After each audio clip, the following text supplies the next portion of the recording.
আসসালামু আলাইকুম। আজ আমরা জানব সূরা আর রহমানের ফজিলত।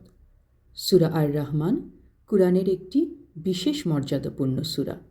এটি আল্লাহর রহমত ও করুণার বিবরণ দেয় এবং তাঁর অসংখ্য নিয়ামতের কথা স্মরণ করিয়ে দেয়। এর বিশেষ ফজিলত সম্পর্কে কিছু গুরুত্বপূর্ণ বিষয়। এটি আল কোরআনের শোভা। রাসূলুল্লাহ সাল্লাল্লাহু আলাইহি ওয়াসাল্লাম বলেছেন, সব কিছুর একটি সৌন্দর্য রয়েছে, আর কুরআনের সৌন্দর্য হল সূরা আর রহমান। এটি আল্লাহর নিয়ামতের স্মরণ।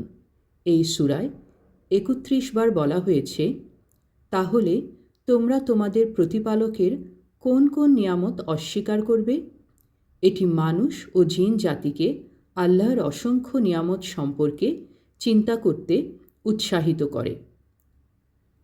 এটি রহমত ও নিয়ামতের সূরা।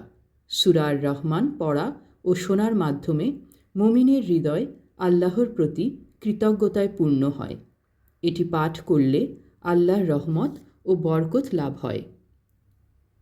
এটি শান্তি ও আরোগ্যের উৎস। সূরা আর রহমান নিয়মিত পাঠ করলে মানসিক শান্তি আসে এবং দুশ্চিন্তা দূর হয়। এটি রোগ ব্যাধি থেকে আরোগ্য লাভের জন্য উপকারী। এখানে জান্নাতের বিবরণ দেয়া রয়েছে।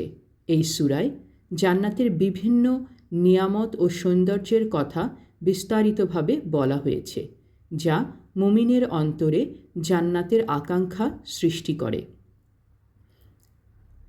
বিপদ মুক্তি ও পাপ মোচন।